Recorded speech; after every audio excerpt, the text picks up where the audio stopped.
All right, all right, all right. I think the technical situation is officially resolved and we are live broadcasting. If you're tuning in right now, I'm Ross Angola the Far Right. And I'm Jenna, and welcome to People Talking Kali. And if this is your first time tuning in on the show, People Talking Kali is a non-political platform where PTK practitioners can come regardless of their camp and share in their passion, interest, and love for this beautiful combat system.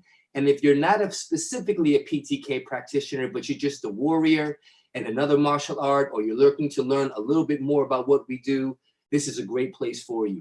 One of the things that also makes this show different is that you, the viewer, are able to participate and interact with our guest, making the show something that is community-based. So it's really of the people, for the people, and by the people.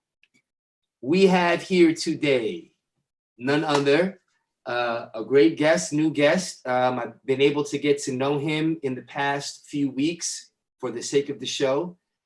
We also shared the same birthday. Happy belated birthday.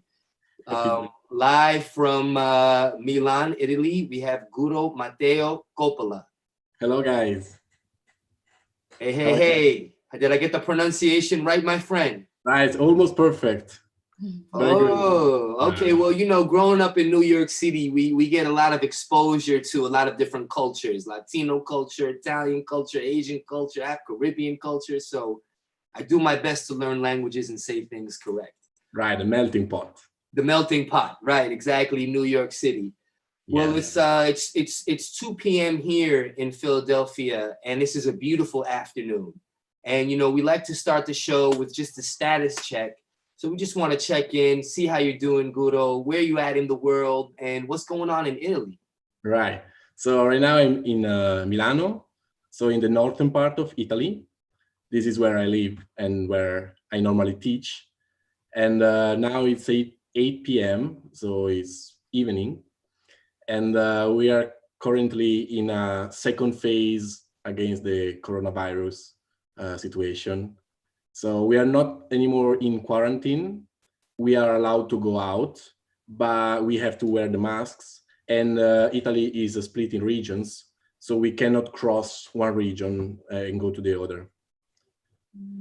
Wow, you know, for so long, the whole world was looking at Italy. Yeah. You know, yeah, so we started bad, but we are actually fixing it.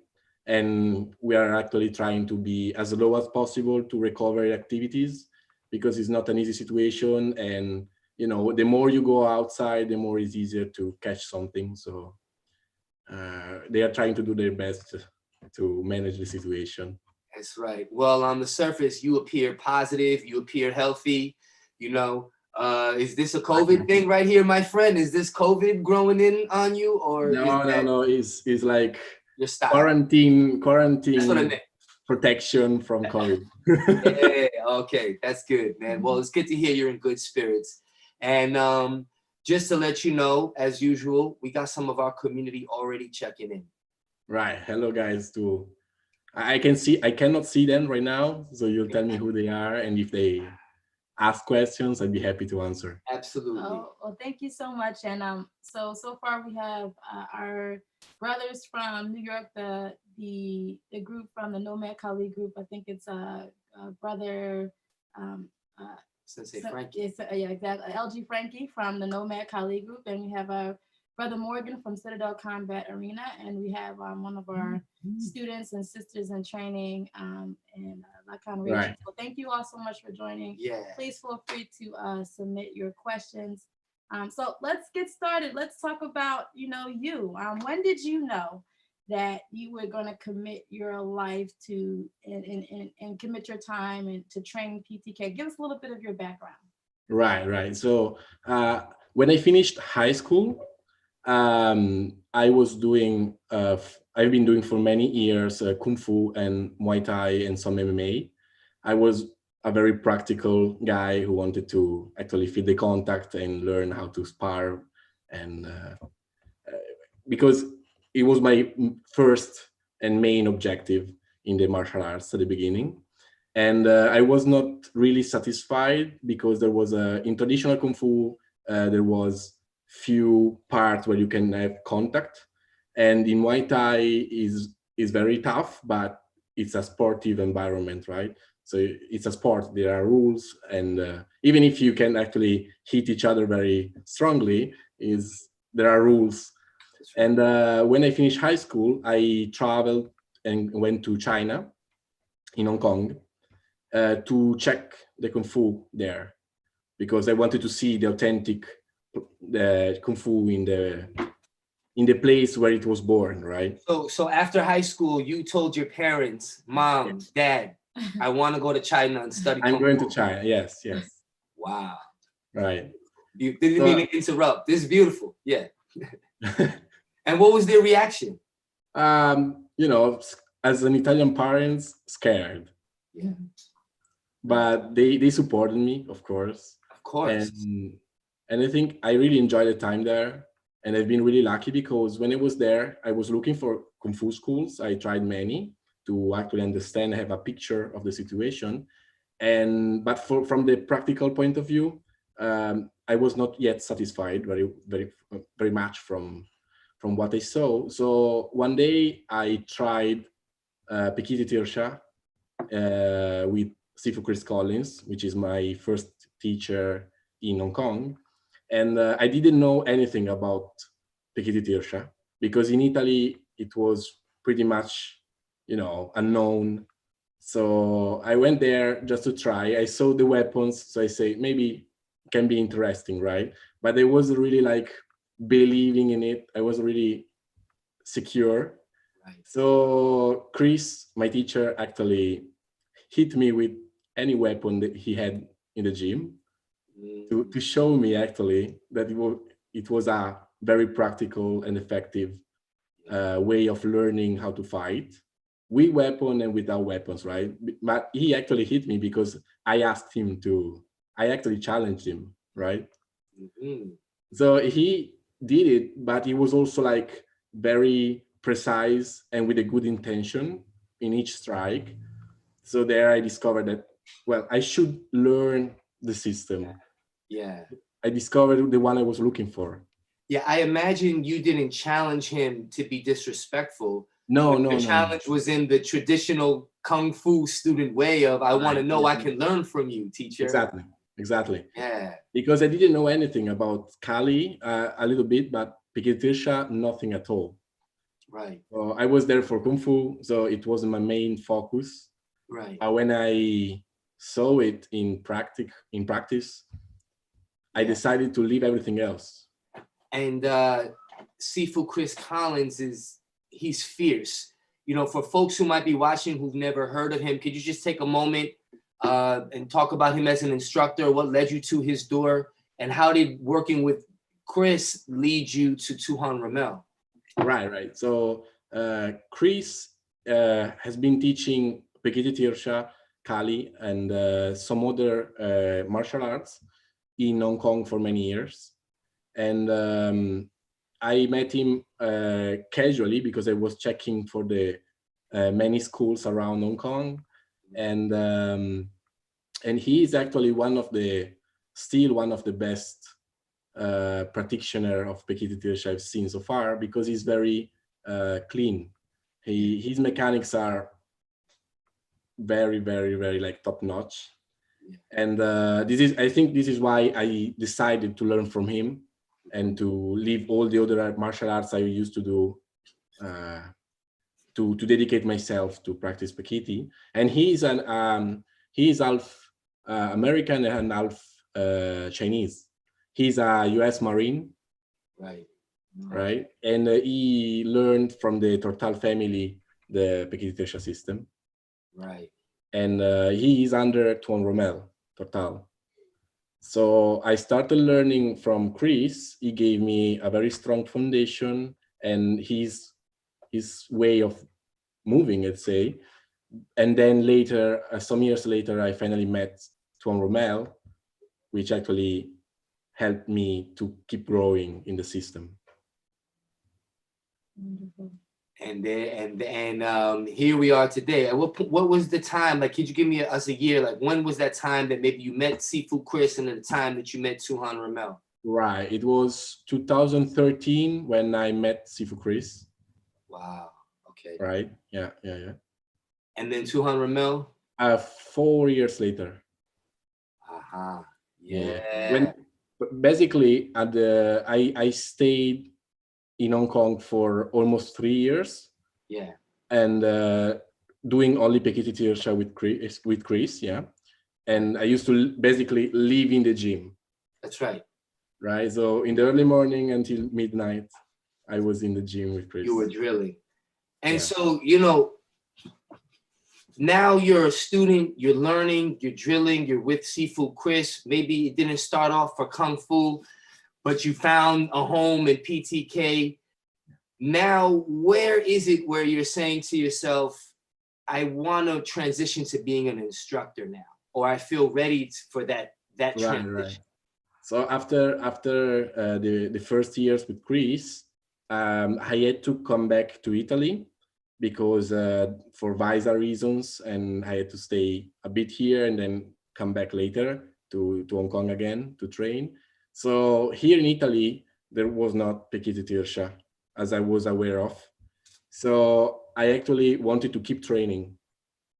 And the only way when you don't have a teacher is to become an instructor, to raise a group and train with it. So that was the way. That's so much of our story across the PTK landscape. Any instructor, most of it is we're looking for training partners. Yeah. So that we can continue to learn and grow. And in order to do that, I have to begin sharing what I know with other people to bring them on so we could grow together. Exactly.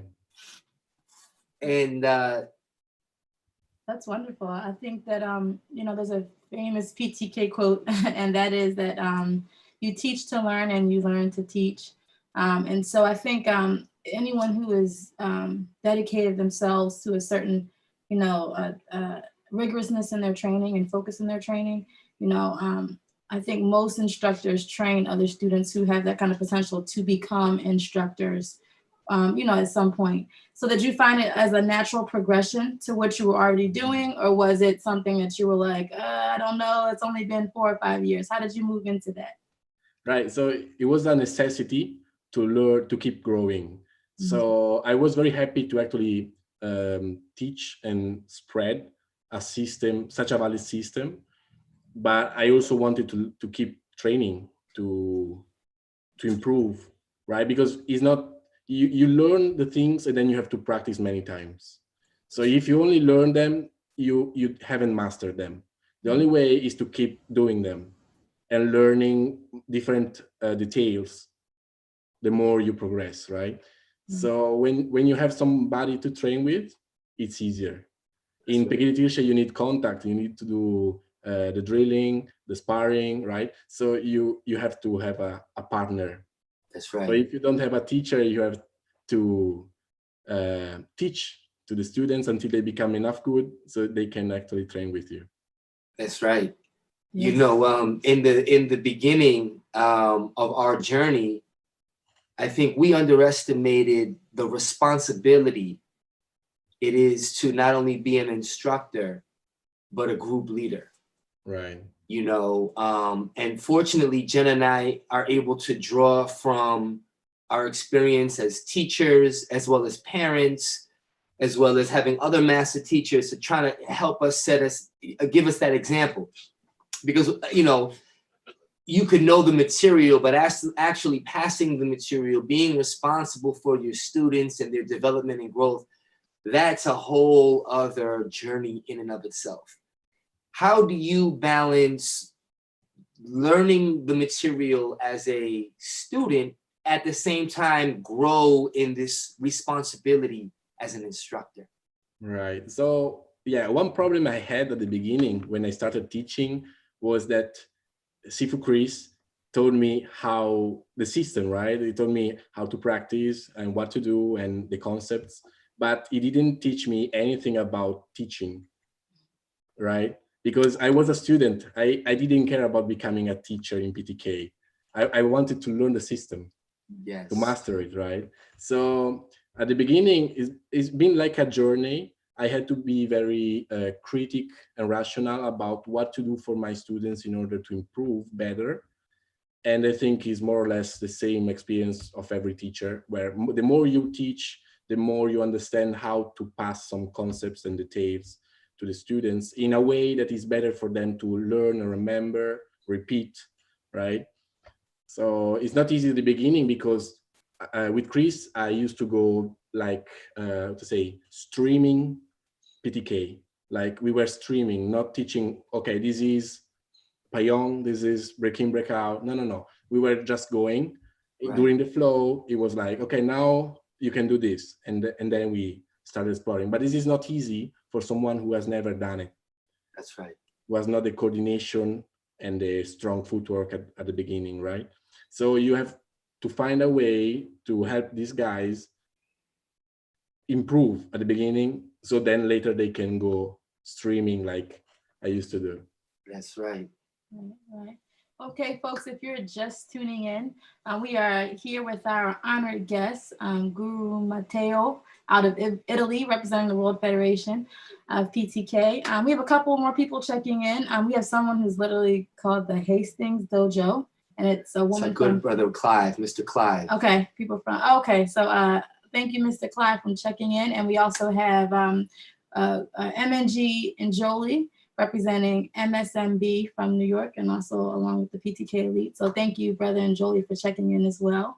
And so, you know, if you've been tuning in, you know, Guro Matteo was telling us about his journey and how he began teaching, you know, pretty much out of necessity, because there wasn't that much PTK in Italy at the time. Or at least in Milan, in his area. Exactly. Right. Almost all the peninsula, Italian peninsula was, it didn't have any PTK. So I had to, like, I couldn't travel in Italy and find someone to train with. So I had actually to start a group, and I had the permission from Tuan Romel.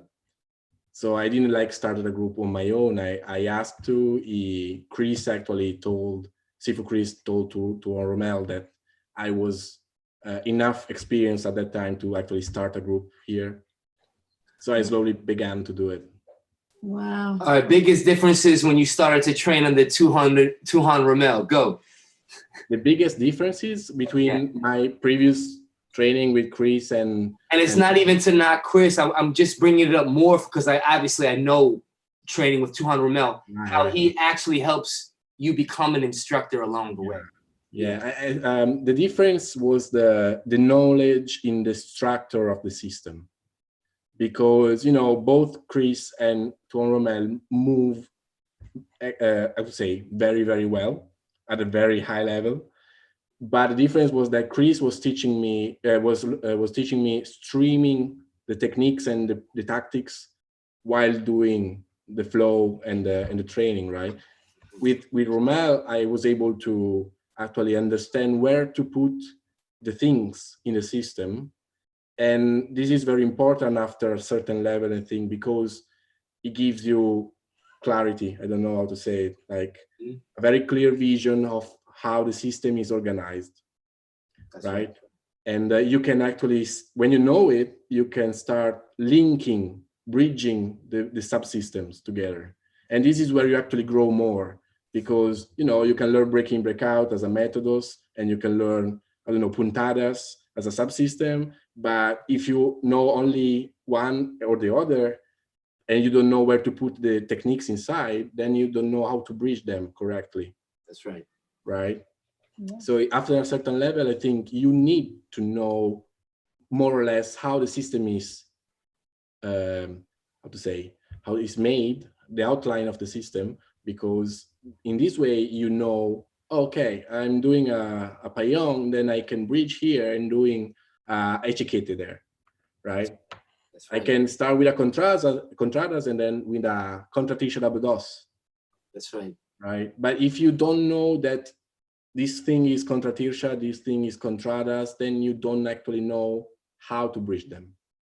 That's right. Right. And your ability, even in sparring, is very limited. because you know one and the other, but you don't know how to put them together in a smooth way. Right. Okay, you know, for our viewers just checking in, I want to put some things in perspective for a second.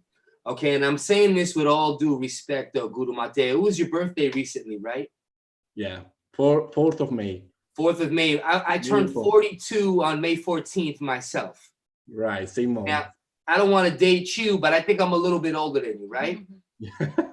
Probably you like. I think not much. Maybe not much. You're in your mid-20s, correct? Right, yeah. So if you, viewer, stop and think about where you were in your mid-20s for a second. Think about where you were. Think about where you were with martial arts. Think about where you were with PTK, and just go back and re-listen to what we've been talking about. The mindset, and like I said, this is not about age. This is about respect. This is about a mindset that people older than us still don't, I think, have a proper mindset about how to approach a comprehensive combat system like PTK. And I think that, you know, when we're watching your videos and learning more about you, Jen and I were saying, he's clean, he moves well, you know, and that's one thing. But behind the movement, it appears there's understanding there, that you're figuring it out. You're putting the pieces together and you're exploring in a very intelligent way how to go about training. And I guess I'm just wondering where, you know, when you're in your exploration now, okay, so you've met Tuhan Ramel, you've gone to the mastery camp, I know a number of years, like you're committed to this path. What are your checks and balances? You have things that you're exploring with your students. And then how are you now, as you're growing, as you're learning different ways to put things together, how are you refining and keeping your sword sharp? You mean my balance of between teaching and learning, actually? Actually, I just took a long way to say that. Yes. So yeah. Yeah. So I'd say you have three possible things to do when you want to keep learning when you're a teacher. And the first one and the most important one is to have a teacher who is actually much better than you, right? So Tuhan Ramel is one of the, how to say, point of reference of PTK worldwide, because his knowledge and his abilities are incredible, right? So I keep learning, asking him. We talk to each other online. I go at every seminar I can attend when he's in Europe. I go to the mastery camp in the Philippines when I can, which is 7 days of full training, right? And I host him here in Italy when I can. So we train with the students, but I can also train privately with him, right? So this is the first step, which is you have to have a point of reference, right? A teacher, even if you're a teacher. And the second one is to try to train with the guys who are at the same level of yours. So in Italy, I don't have them, but I got many friends like, you know, Aaron Cole, Rich. They are high level in the PTK experience, I say. So I can always benefit to train with them.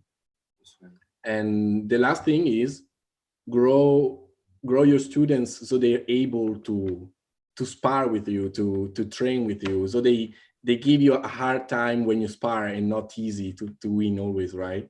This way you actually improve. And the students understand that even if you're a teacher, you don't always do the correct thing in sparring. So sometimes you get hit. And then I can also learn while I'm training with them. That's right. And I was going to say the same thing, that, you know, actually sometimes the best training partner is a wild beginner, and that, you know, they have, you know, no construct of like, you know, what it means to be, I guess, a certain, and not respectful, like they were trying to be disrespectful, but they don't know like the protocols or parameters or, you know, how to maintain a certain level of rules. I mean, you know, anyone in PTK would say that there really aren't any rules, and that's the best thing about it. But there is a certain level of culture you have to maintain safety in the group. But a beginner, they may not know that. And that actually is a better test sometimes when you have a student who is like that, you know what I mean? And so I think that you just, you know, you laid that out beautifully. So many people train and then they get just enough information, and then they think that they can kind of do whatever they want, you know, or figure out something, and they don't return to the source to get clarity, more understanding. And then also they don't, that also breeds a lack of humility. So that way they don't actually, you know, think that they're challengeable. And then someone who's better than them or someone who's their level or higher, you know, that they might have a situation where they're embarrassed in another time, or they just kind of lose their sight in instructing.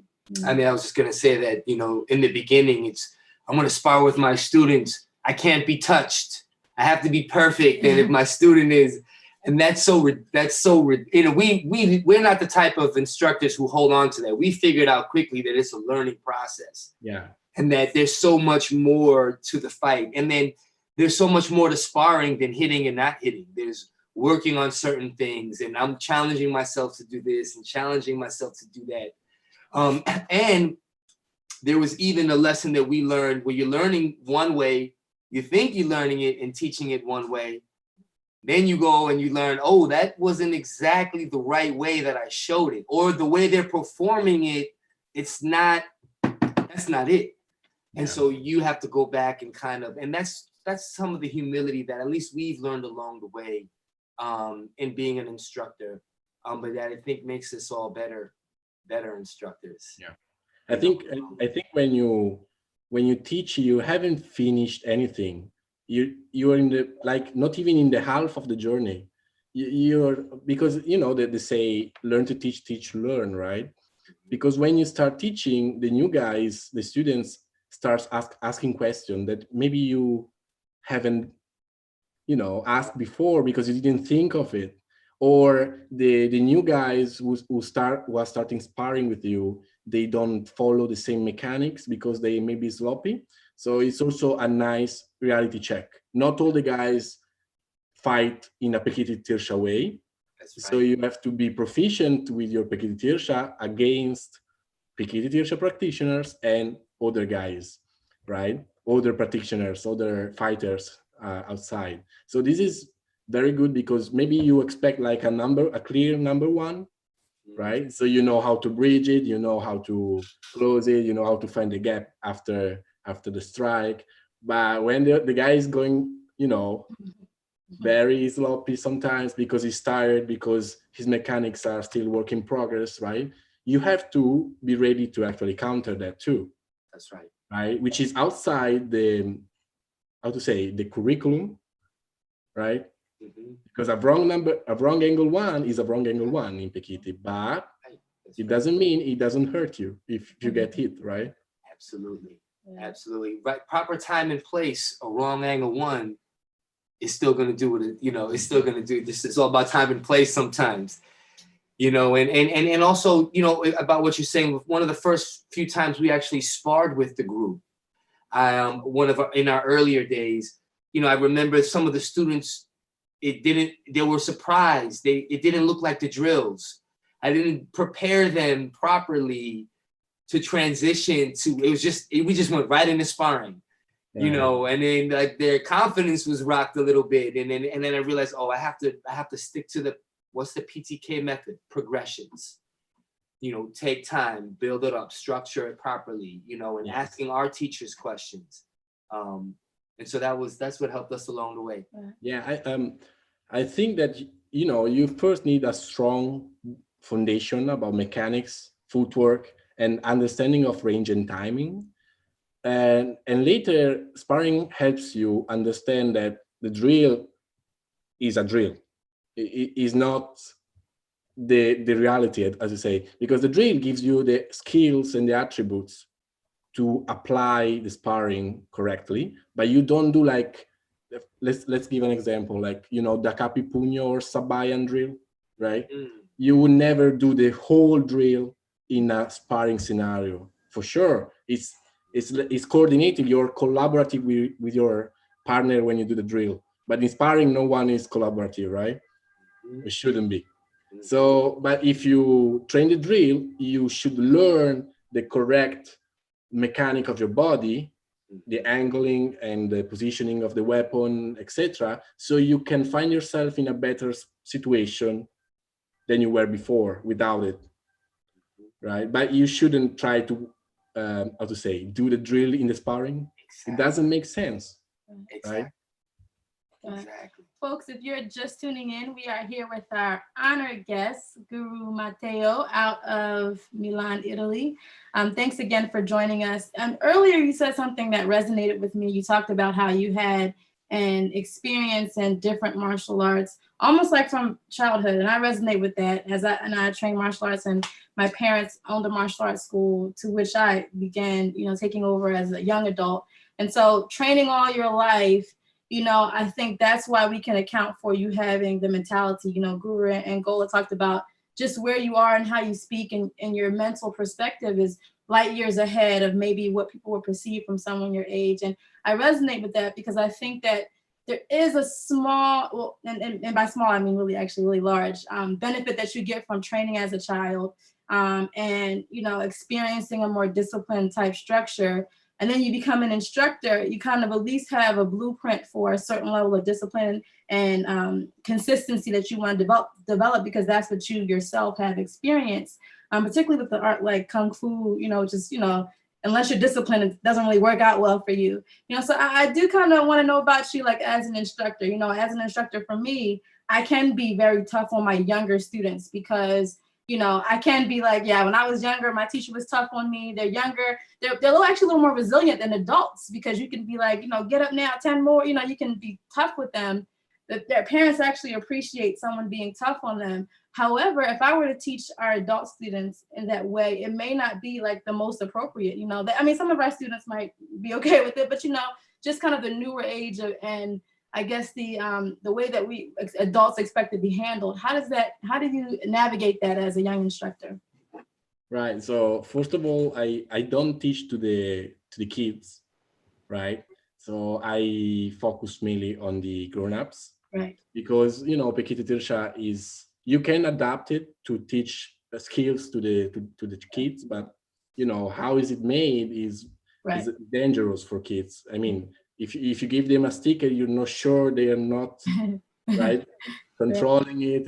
Can be really tough, and you must be really careful about. You have to edit, modify the training to accommodate the kids, right? So I teach to the grown-ups. So from, you say, high school to very old, and it's like a balance between being, severe and actually easy with the students, because students who actually are dedicated, it doesn't mean you don't actually have to, be serious and say, oh, you don't have to do it. It's not correct. They will understand it. They will feel guilty for themselves without I don't have to tell them, because they want to learn. And when something doesn't work, and for me works, then it means that they're doing it in a wrong way, right? So they immediately have this feedback, and this is enough for them to actually understand that they're doing wrong. Later in the sparring, there's the humbleness there, because both get hit. But of course, if the teacher is good, he should actually hit more at the beginning, at least, because he's more experienced, right? So there's another type of feedback that you don't have to be angry with the students, because they will feel the hit, even with protections, right? With gloves and mask, they will feel it, and they will understand, oh, without the mask, my nose, my face would be destroyed by the stick, by the blade, right? So if the students are dedicated, you don't have to be serious with him. He will be with himself. Right. That's a wonderful answer. And I think that the important thing to take from that is if a student is dedicated, and how that's a sign that if a student is dedicated or really wants to learn, then they on their own will have their own internal motivation to, want to be successful, want to be respectful so they can grow. And students who might come in for different intentions, it'll be revealed in their ability to they might need that kind of correction, and that might be a sign of there are certain levels of motivation. You know what I mean? It's that's a great answer. You have to be tuned in, and it is. You know, like Jenna. You know, one of the beauty of having a Jenna is that we get to have both of our styles, you know, work in it. And I think, you know, so for Jenna also, I think her being also being younger, Jenna's in her 20s too. And I was trying to show you some love, baby, you know what I mean? And, you know, being a female, of course, she has to be strategic when you get some of these older, bigger males. And, you know, she knows they're doing it wrong, but they in the beginning are not as receptive. But then again, that just shows how dedicated they are, because the students that are older, more mature, that's irrelevant. A good student just wants to learn and they want to receive the correction. Yeah. So that's just beautiful to hear you say that, sir. What would you say are your favorite subsystems to train? What are your most challenging to train? That's a tricky question. I know. I always get in trouble for this question. I have to ask it. Yeah, if you like PTK, you don't really have an answer for that. Maybe you have some subsystem that you like less. Yes. For many reasons, but you more or less I think like all of them because they bridge them so well together. I agree. You can like some kitty panastas and don't like, you know, Seguidas or Echekete or you know Seven what? Attacks. I am officially going to change this question. Right. I'm trying to find a better way, because what it is it's what you're training right now. So what I'm training right now. That's really easy. What is the subsystem you find yourself personally training right now? Right. So one subsystem I keep training because it's pretty difficult, I think, is the Espada Daga Seguidas for sure. Because they are very difficult to remember, first of all, because they are many and they are very, you know, small details there. And also it's very difficult to actually understand the application and do it during the live sparring. Right? It's not easy to say, oh, okay, now I can do that Seguidas. With the Espada Daga is even more complicated, right? So it's a lot of work there.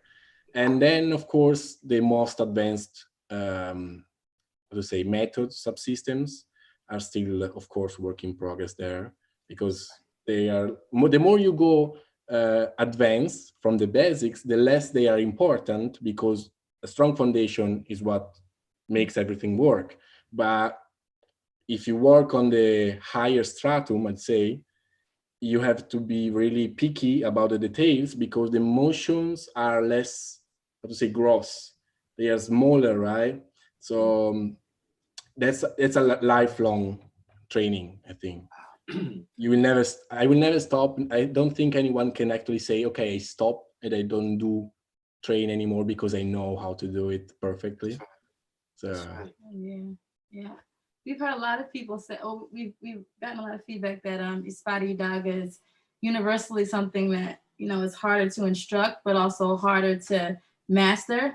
And I always joke and I say it's because, you know, when you first learn it, if you learn it with your dominant hand and the knife hand, the hand with the blade in it is your left hand, it can be harder to pick up on. I always joke, but I definitely do think that anytime you're dealing with Pikiti and you're utilizing both weapon hands, it's almost like an inner conflict where you're trying to make them kind of work together, and then you take for granted how much brain power goes into, you know, what you're learning. You know? What would you say are some? I'm about to be a PTK geek right now, because you said something that what are some of the differences that you notice between Seguidas and maybe Espada Daga Seguidas, other than, of course, that there's a knife in your other hand? Right. So you have, in the PTK system, you have solo baston Seguidas, which is single stick or actually ginunting. And then you have Espada Daga Seguidas. They are 3 sets each, but they are pretty different. So they are not the same Seguidas doing with the Espada Daga. You can actually do it, but it's not the system how it's made, right? So the Espada Daga Seguidas have many motions that are very small. You play, for example, you change the grip of the knife, right? So you have to change a lot the footwork with this while you're doing the stick in order to bridge with the knife. You have to load the stick, for example, on the left hip to apply correctly some motions with the knife. So you have to actually balance the long range with the stick or ginunting and the very short range of the knife. And it's not easy because your brain has always to switch not only side, but length and mechanics, because what you do with the stick is similar but different from what you do with the knife, with the Daga. So this is the main difference. While you do the solo baston seguidas, it's difficult when you start learning them because they are very fluid transitions. But after you learn them, it's like any other subsystem with solo baston, with single stick, right? You can do them. But when you go with the seguidas, with the Espada Daga, you sometimes feel like, I got rigid here. Why? Because I got rigid on the other arm and also on the left one. Or sometimes one arm gets sleepy too much, so you cannot start where you should go in time, right? Right. Love that. Love hearing that, brother. And I'm gonna make some phone calls after this interview. Yeah. I gotta get my Espada Seguidas right, you know. But that's how we learn and teach each other, man. That was beautiful. Thank you for that. When it comes to teaching your students, what do you find some of the more challenging things to transmit and pass along? Right. So I think the most challenging thing is the foundation. It's easy to start learning them, but it's very difficult to become proficient. So you say, okay, I can do the angle 1 and the angle 2, but after a while you maybe see them, they don't go fluid with the angle 2. They start closing too early the angle, right? Or after a while they get tired and the wrist breaks the 90 degrees and it start casting, right? But it's dangerous if you're not doing on purpose. So it's easy to say, yes, I know how to do the angle 1 and angle 2. I know how to do the side step. I know how to move the body correctly to bridge with an angle 1 or an angle 2, right? But it's very difficult to actually do it under stress when you're tired, right? Because at the end of the day, you have to do it in order to protect yourself, maybe. So you have to do it correctly every time, not only when you're fresh, but also when you're very tired. Maybe you got hit several times on the arm, so you feel pain on the arm because of the sparring. You still have to do it correctly, because if you have some tactics, you have to do the correct mechanics in order to apply them. If you start doing sloppy things, the tactics don't work. That's right. Because it's different. You're doing different stuff. That's right. And that's the struggle for the new student, is to get through that foundation in a sincere way. Sometimes they want to rush, and sometimes we as instructors, we want to rush, right, because we could sense they're getting bored or they're getting frustrated. But really, at least for us, when we find that in students they're getting frustrated or bored, we just find a new innovative way to teach the foundation. Right. You know, what do you do when you find yourself with students in that position? So the funny thing is, when I started training with Sifu Chris Collins in Hong Kong, I spent the first month and a half doing only footwork and maybe angle 1, angle 2. Right? So I saw so many people during the years leaving because they were frustrated with the training, at the beginning, I mean. Yeah. In PTK, in how it should be actually, I think, taught correctly in the traditional way, you have a very steep learning curve at the beginning. So it's very, very difficult at the beginning, more if you haven't practiced other martial arts, your coordination is not sharp, right? So you have to do it from the very beginning. So you have to learn, and the curve is very, very, very steep. But after a little while, like I say, like 6 months of correct training, the curve started going very, very fast downward. Because once you have the coordination, you feel the footwork, you have the correct angles, everything else in the system is start from them, right? You don't do at the beginning an angle one, and then after 5-6 years of training, you don't do anymore the angle one. You keep doing it, maybe in a different flavor with a tactic which work better and which is more difficult to do. But it's still an angle one. So if you do an angle one correctly, you can start doing, you know, some kit de panastas, you can start doing the contradas, you can start doing the contratirsha, pegadum trigo, all this kind of stuff. But if your angle one is sloppy, you can maybe do an angle one more or less, but when you start adding things, doing finesse movements, you cannot do anymore. That's right. And you get hit by your own weapon. You get hit by your own weapon. Which is dangerous, because we play with live blades after a certain level, right? That's right. Exactly. We have to be able to move a sharp weapon. If you cut your ear, right, cut your leg because you don't do the angle 4 correctly, or with a knife you stab yourself in the shoulder when you do a number 3 thrust, right? Yeah. Right. Very important. This is why my students actually do push-ups every time they hit themselves with a weapon. Ooh. Yeah. Wow. You know, A good way to remember them is wrong. you know, hitting, you know, we make the push-ups when they drop the weapon, Right. and they suffer. If they hit me and Jenna, they have to suffer Mhm. by accident. Mhm. But if you hit yourself, you should also have a consequence. Yeah. That's good. Yeah, because we work with trainers, and when PTK kind of was in its homeland before it kind of became a worldwide sensation, and there's liability. A lot of the old generations, they didn't have trainers. They didn't have, like, you know, tape around their stick. It was they trained with live weapons that may not have been as sharp, but they were still live. And so, you know, there was no alternative to doing it correctly. It was do it correctly or you actually will hurt yourself. And so I think it's good to always reinforce the things that we can't really experience unless it's live, to help your students just get a feel for that. So that's actually a great idea. You know, great idea. That's for example, when many beginner students, when you give them the stick or the blade, right, the training blade, they start twirling, right? But they twirl and they open the hand. Right. When they twirl, they do the twirling only with the index finger and the thumb. Mhm. But in Pekiti, if we twirl with the hand closed. We move the body and the elbow to actually twirl, closing the last 3 fingers, right? Mm-hmm. If they start twirling with the open hand, in my school they also do push-ups, because it's a bad habit. And when you do a lot of time the same bad thing, when you're under stress, you will do it.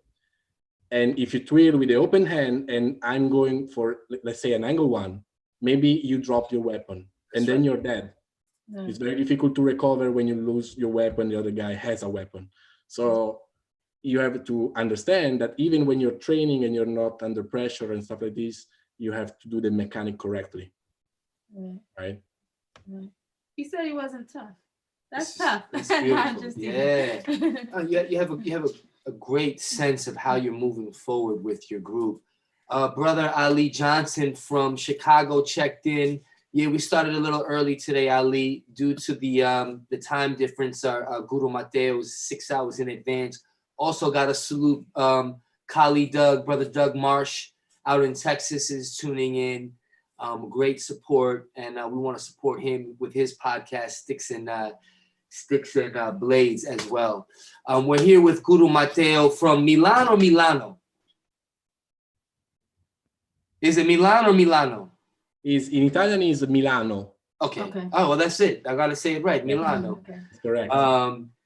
And someone also from another part of the world whose name I cannot read is also saying hi.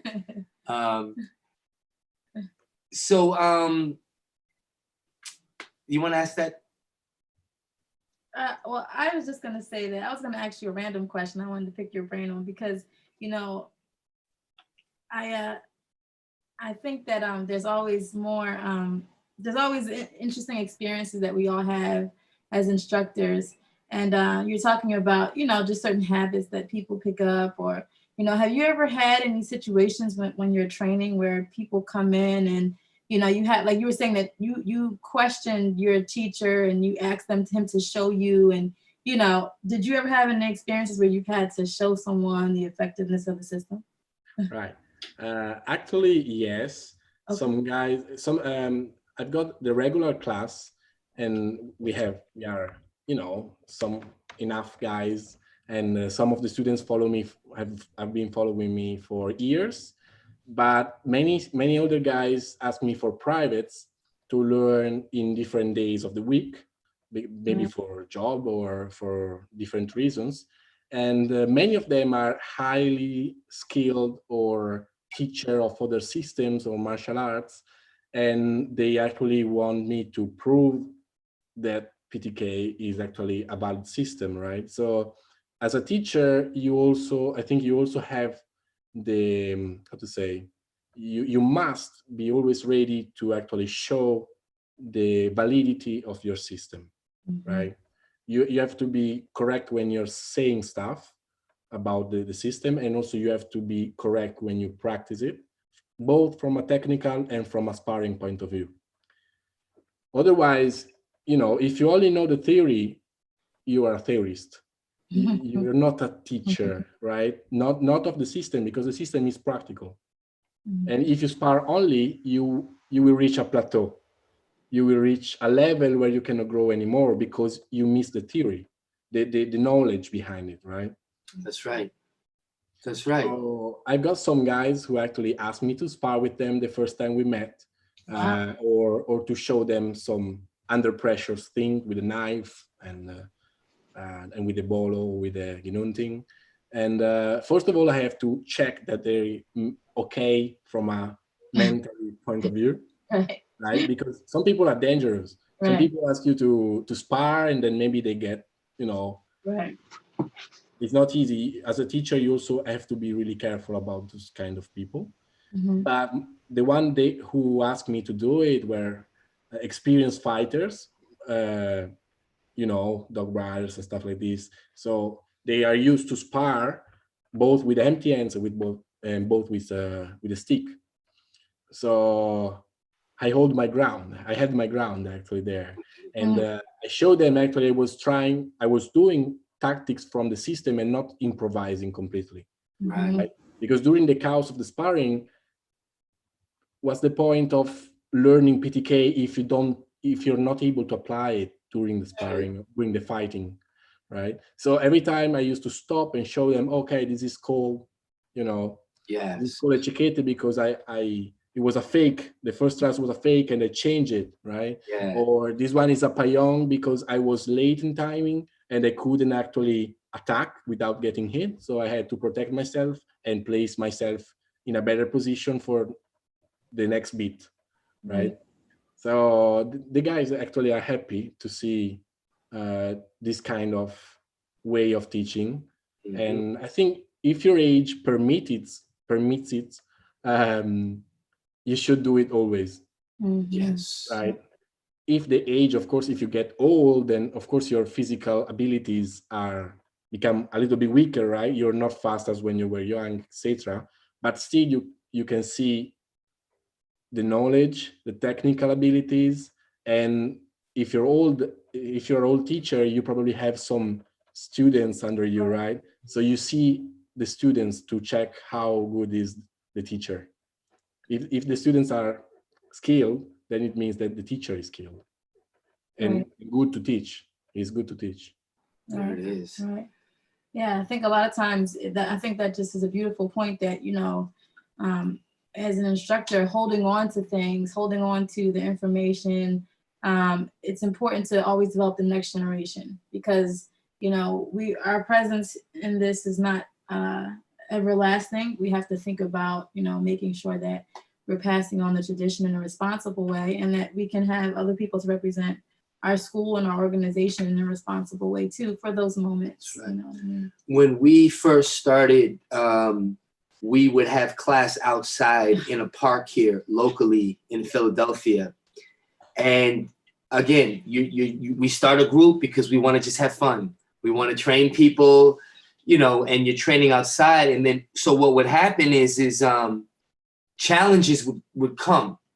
from the street. Often. Often. Like either like a martial artist who wants to know, okay, I do this, let me see that. Or just like regular random people in the neighborhood who like, that's not gonna work. Right. And so in the beginning, it was a challenge because I like to fight, honestly. It's not a problem to fight. What the challenge was I felt this pressure to represent PTK. And what I was always successful, fortunately. Some of my students are probably listening, they could attest to this. I never lost the situation. I never had to hurt anybody because I think in the forefront of my mind, it was not about winning or losing. This person came to challenge me. So all I have to do is be intelligent, trust the system, and represent the system. And the system isn't always winning. It was being tricky. It was being smart. It was pulling out weapons when they didn't expect it if I needed to do it. It was doing things, not letting the challenger control the situation. Yeah. And so like after 6 months, this was great because people were able to see that I knew my stuff and that we knew what was going on and we were starting to get students. But then after a while, it was like, we have to go inside because just the location, we were in a very tough neighborhood in Philadelphia. Yeah. Right. And it just attracted a lot of attention. Then we train, we develop a group. Now we go back out to that same location and the feedback is different. Yeah. Now I'm a more grown student. We have student. Instead, you see people walk by and they just watch. Experience and confidence after, many years of doing it, understanding that the system is valid. Because I think if you're scared of using your system or showing your system, it means that you're not sure about the system. That's right. Right? How can you be proficient in, self-defense, in defending others if needed, if you don't believe the stuff you're doing is valid? That's right. Right? So that's right. And with these situations, it's like, I don't want to gouge this guy's eye out. It's not like it's a real fight either. So I have to come out successful in a way that I stay out of jail, teach my students this is the right way. And, it's a lot of responsibility, but I'm thankful for that because it really taught me a lot. And so I took this whole long time to say this, the way you handled it seemed like it was the right approach. Yeah. When the challenges come, you got to rise up to the occasion. Yeah. Don't put too much pressure on yourself. I'm speaking to future instructors out there, but trust what you know and don't run from it, I think that it's important as an instructor to be, aware of that the drill is not a sparring, right? Otherwise, if you focus on the, Sabayan drill, Takapi Punya drill, whatever, you start, getting behind timing. You're late because you're trying to force something that is not natural in this situation. Because, you have to, the enemy has to deliver one type of attack in order to do something. So many times in the sparring, you don't have that possibility because he's not delivering that attack in that fashion that you need to apply the tactic, right? So you learn in a very rational way PTK, but when you then spar, you have to be very instinctive. Yeah. Right? So don't try to force it. Be confident of the repetition you've done in the years, right? That's right. That's it. Couple of questions about your group, Matteo. Right. And do you have a lot of women representation in the group? Actually, no. I have one, which is a high school student, but she had to stop for 1 year. But she was really tough. She actually was able to hold her ground very well against the males. Yeah. And I think that women in martial arts are tough. That's right. Because because they know that there is a difference in the physical body normally, right? In average, women tend to be, smaller than some guys, because That's right. It's biology. It's okay. it's natural. And so they have to be more, more intention, more incisive, more technical, because they have to compensate the difference in the weight, in the length of the arm. So when they are more technical, they can actually turn the table. That's right. Oh yeah. Well, we're very fortunate to have La Canguro, Jenna, and almost 50% of our group is also very, very strong women, and very humbling. For us as men, we're like the stick, we're yang, we want to move a certain way, and then you get the women are very, very quick and tricky, and they teach us to have more finesse, and we teach them to be more aggressive. Right. But I always, I ask that, is it a cultural thing? Do you find that the women aren't training? Yes. I don't know how in the US. I know in Italy it's a very cultural thing. Women tend not to do it. Yes. And not only PTK, not only Pekiti, but contact sports in general. Yeah. Kickboxing, Muay Thai. Some of them do it more and more slowly, but it's a slow process. And if you tell them, oh, we are going to spar with sticks and smash each other with sticks, yes, yeah. they're not so happy about that, right? Yeah, it's true. But it's true. We have to encourage it, Are you training right now? Because you said you guys were in phase 2. Are you in classes, or have you gone to the remote online learning?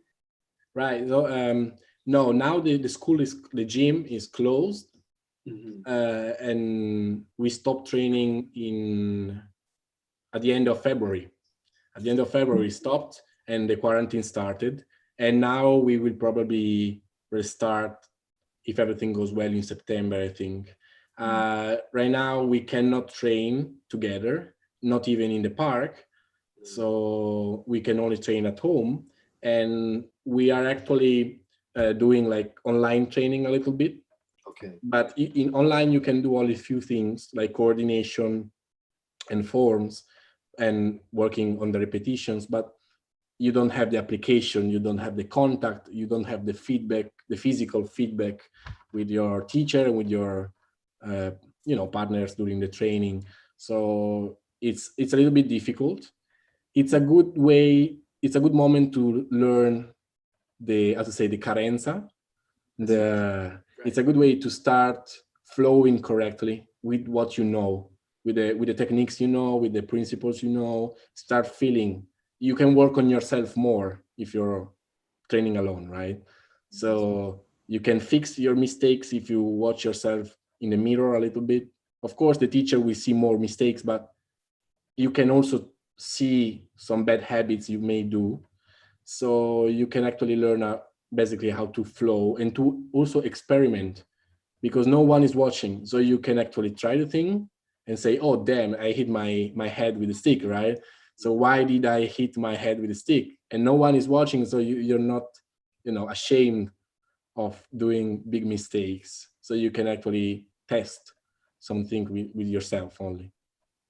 Right. Yeah, I think that I said it before in another interview that, I think everyone's if everyone's doing their homework and practicing, they'll probably have like really clean foundational technique, and everyone's platforms will be really neat. And then like when it's time to train together again, it'll be an adjustment period. It might be like hitting hands or like missing, or have to get used to the feedback. And even though Ngolo and I can practice together, I'm still practicing with, one body type of, someone who's a foot taller than me. And so I'll have to, we all have to readjust, but, it's like riding a bike. If you're, if it's something that it's hard, if you've been doing application before, it shouldn't be that much harder. But I think those first couple of classes back will probably be a little shaky and comical, Remove the rust.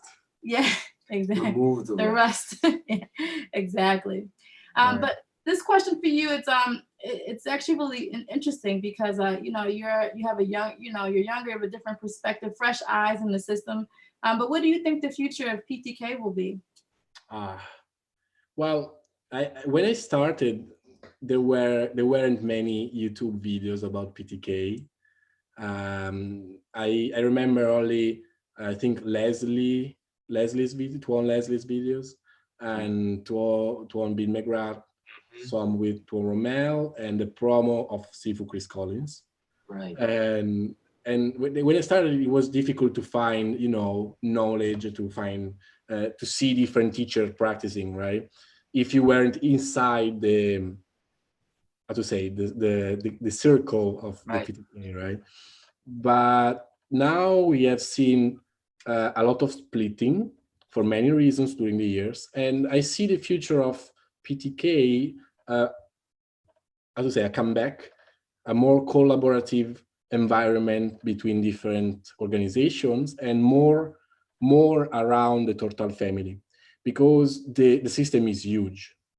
The more I see it from, for example, Tuan Romel, the more I understand that the system is very big.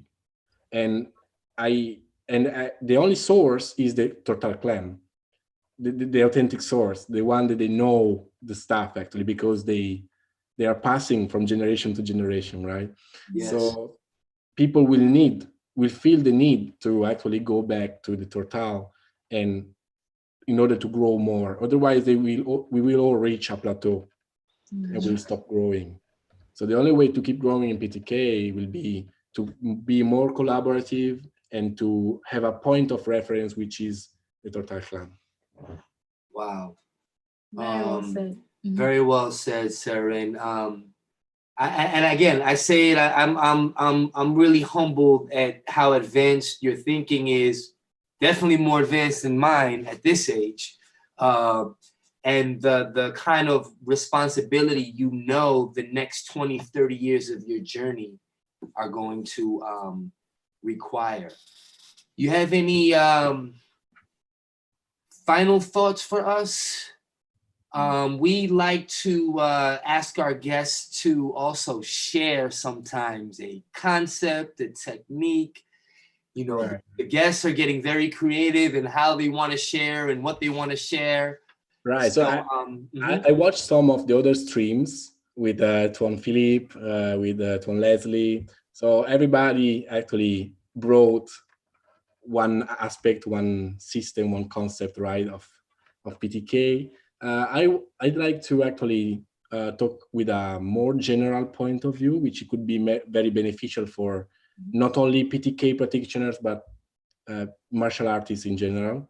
And one very important thing is, I think, is the different ranges and the different timings you can get during the sparring. Because sparring is very chaotic, it changes often, but you can actually understand and analyze some situation if you understand the range and the timing of what's happening, right? And in the range, from a PTK point of view, we have the long range, Tircia Largo, we have the medium range, media, and the corto range, which is the short one, Tircia Corto, right? So the Largo is when you can only hit the opponent's hand, of the weapon hand, right? So the arm or the hand of the weapon, you can hit it, but you cannot hit the body of your opponent, right? So also your opponent should be able to hit your body if we are talking with a symmetrical weapon situation. And this is where you can actually avoid the strikes of the enemy, bait to challenge your enemy, and is the safest, I say, range where you can actually fight.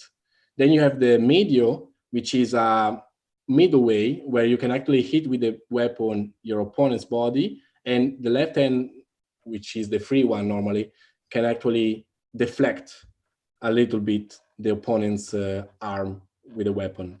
But you cannot actually control the arm. You can only, deflect a little bit or reduce the impact. And this is why it's the most dangerous range there, because strikes are exchanged and you cannot stop them. You cannot trap the enemy. You cannot pin it. You cannot, run away from there.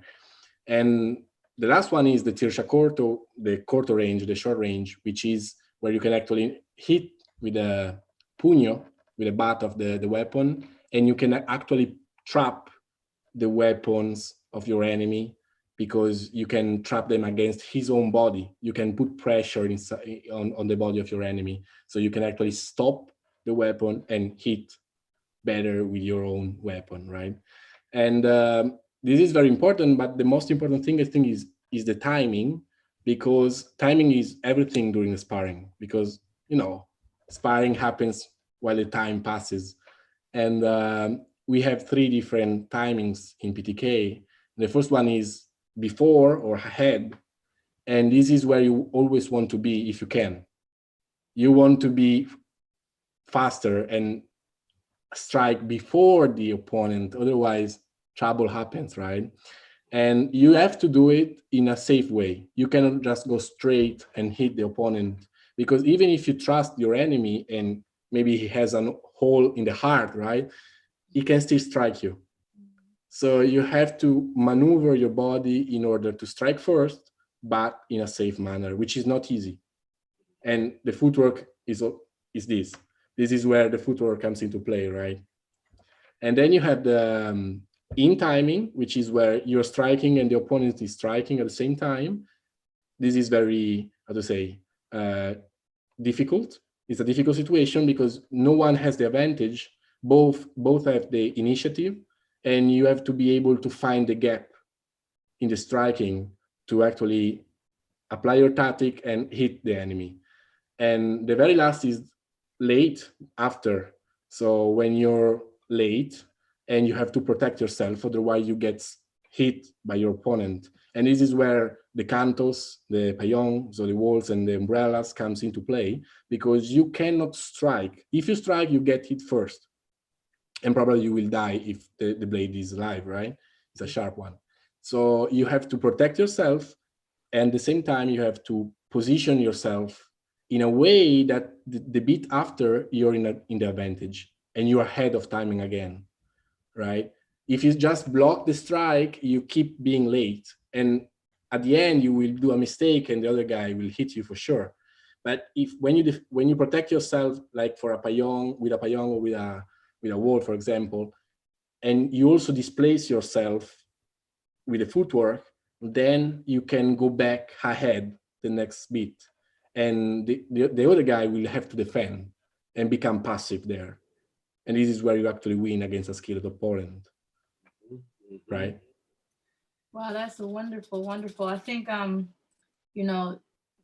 there's definitely a lot to unpackage there, but there's some beautiful PTK drills that, can help you kind of merge all of those concepts together. I know, like most people know the basic contrada drill that you use to merge that concept. Is there any that you like in particular? Any drills you like in particular? Right. So if we talk about contradas is actually literally means counter, right? So normally contradas is referred when you hit the enemy's arm when he's hitting, right? So you avoid the hit with the footwork and with the body positioning, and you hit his arm in order to cut the arm or the hand. Depends on how far you are. Mm-hmm. And if you think about it, it's a counter, right? So you're actually waiting for him to strike. Mm-hmm. But in reality, you're ahead of time because you already know, you read his attack. You're ahead in your mind. The strike of yourself is late, but on purpose, right? Because my strike, in order to do the contradas, the counter, is to wait for his strike a little bit. Mm-hmm. But in my mind, I already read his strike, so I can do the contrada. So I'm actually ahead of time there, right? And this is the combat principle, counter on motion before attack time, right? You have to counter it before it does anything. Your mind has to read the intention before he actually does the technique or the tactic, right? That's right. That's awesome. It. Awesome. Beautifully broke down. I guess I've never articulated it like that. You're ahead to be behind. Yes. Like it's the same as baiting, if you think about That's it. Right. That's baiting, you wait. That's but right. In your mind, you're ahead because you know he will go into the bait, right? And even with baiting, you already maybe even have set up a psychological comfort zone, You a want him psychological to tell. deliver the strike. You That's want right. him to deliver the strike so That's you right. can counter because you know already the strike that is coming. And he Right. you anticipate their greed. This is In why the you're bait. ahead. This is why you're ahead. Yes. And this is a great conversation, Matteo. We have one question today from our viewers, and actually our friend Morgan from Citadel Combat Arena, he's been advocating to make this a more consistent part of our show. And we did it with MNG and Jolie, and I forgot with Tuhan Leslie. He's reminding for you, what you got in your pockets right now? Are you carrying any blades? You have any blades nearby? Right now, in my pockets, no, because I'm at home and I feel enough protected here. But I've got some knives here. So see, I should have told you to carry. Morgan, I needed to tell this man to carry something to the show. Yeah. That way, when I ask you, right. So when I go, you know, around Milano, around Italy, around the world, sometimes if I know that the zone is not very safe, yeah, I bring with me different type of weapons. Yeah. But in Europe, in Italy, it's very difficult. Is you know, forbidden to have a knife, to bring, you know, a gun or whatever. So we have to be tricky about it in order to don't be illegal. So if you use like the dulo, the kubotan, right? So the pen, the tactical pen, and I always suggest to my students to use them, to bring them, you know, the keychain as the keychain, right? Yeah. Because the police cannot tell you anything because they don't have such a lethal force, Yes. but they can be very important if you have to protect yourself. If you know how to use them, the damage you can deliver is great. It's not deadly as a knife, of course, but maybe gives you the time to run away or to release a grab or to, right? So that's the type of weapons we can use in Italy without getting, you know, illegal. And of course, I've got some knives, I've got some swords, but they stay at home most of the time. And if I bring them, if I would bring them, I wouldn't tell it. Yeah, yes, exactly. You know, that's why I don't do too much with showing what I have. And No. yeah, That's a huge mistake. If you practice Pekiti, you should know that you shouldn't show anything of your weaponry. Because the element of surprise, which is similar to the bait, in Ilongo is engaño. It's a huge advantage. You're ahead of time if they don't know you have a weapon. That's right. Wow, you just shared with us a word. Did you say engaño means to surprise? Engaño, which is very similar to Italian or Spanish. So it's very easy for us to remember. Engaño is the baiting. Well, I know where Morgan is coming from. We got a lot of blade junkies out here, and I don't want them to leave this show without being satisfied. I did bring with me, this is not my EDC for the streets. This is a survival EDC, the Boker Kulabis. I don't know if you guys are familiar with the Boker. Very efficient weapon in survival, can do a number of different things. Pardon me for, I'm not pointing it towards Jen. I got good range over here, but I wanted to show everybody the pommel. So Morgan, I will at the very least show the weapons I know I want to share with the public. That way we can have some fun with you, the viewers. Oh, and Mwalimu has a Jenna too. Well, when I teach my women's class, I don't give them actual weapons. They always want to know, like, how do I carry a knife? And I'm like, if you're not training consistently, then it's better not to, you know, work with something or have something that you can't use that can be dangerous to you, you know, even if, especially if it's like a retractable blade that you have to even work to even get open to use. So I usually go to the dollar store before my women's class and I buy things from the dollar store, like combs with like the, you know, the pointy edge, or things like this, which is lip gloss. It's lip gloss. Yeah, it works. Very strong. And then also I told them, I said, if you have to, open it up and draw on them so you can see that you're striking on the correct angle, you know. But this is my weapon of opportunity. Ladies, it's lip gloss. This costs 50 cents. Everything of this shape is very good for defending yourself. But the important part that you said is actually if you carry a weapon, you have to train a lot about deploying the Right. weapon. Deployment is everything. It's useless to And have a retention. knife in your pocket if you don't know how to deploy the knife under stress situation. Right. So, and the other thing, very important one, is if you deploy a gun, if you deploy a knife, you have to think that the other guy is already stabbed, is already shot. If you shouldn't like hesitate in using it if you're deploying it. That's right. So if you're not sure, don't do it. That's it. Right. It's very important because as a PTK, you can be very good at using the knife, for example, or the gun, right? The pistol, whatever, the rifle. But if you're not sure you will be using 100%, you shouldn't use it. Because, you know, if the other guy sees you with a deployed knife, he will start defending himself. And if you're not sure you will use it, it's better not to use it because the other guy, the situation will escalate quickly, right? So you must be sure. You have to deploy without seeing what you're doing, with only feeling the mechanic, right? It must be your knife, your weapon. And the other thing is you must totally be sure you will need it, not only to show around or to show you have a knife, right? Right. Otherwise, it's better to use a pen. It's better to use a keychain and some type of rings. There are always better weapons that are less lethal and they can help you during a survival situation, self-defense scenario. Absolutely. Very Definitely. wise, sir. Very, very wise. And you know what? We have to be responsible on something that's going public. We're going to be talking about knives and brandishing knives. So, but then again, everyone on the show does know that this is what we're about. And so it's part of what we do. Guro Matteo, this has been great. Awesome. Thank you, guys. Very balanced, very mature, very responsible, very wise. I believe your students are in good hands.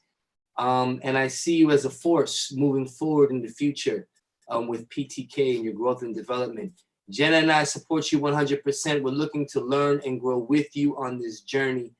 Thank you for taking the time once again.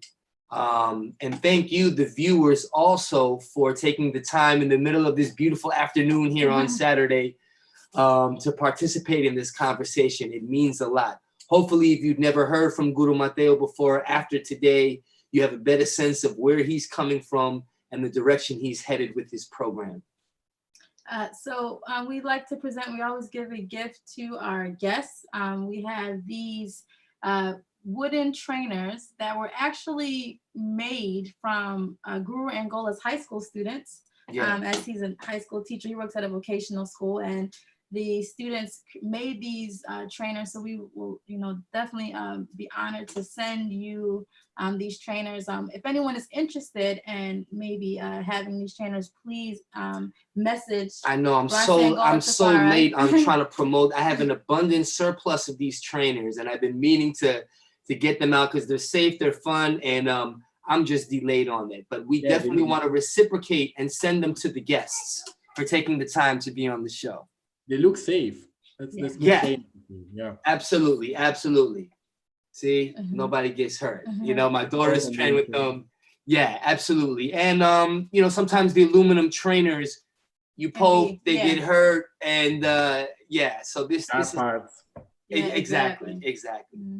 But thank you again, good brother. I really appreciated this conversation, and looking forward to talking more with you in the future. Hopefully. I'd be very happy to do it. Thank you. All right, we're going to salute out. Loyalty, wisdom, respect. Life, health, and success. See you next week, folks. Oh, hang on 1 second too, Matteo.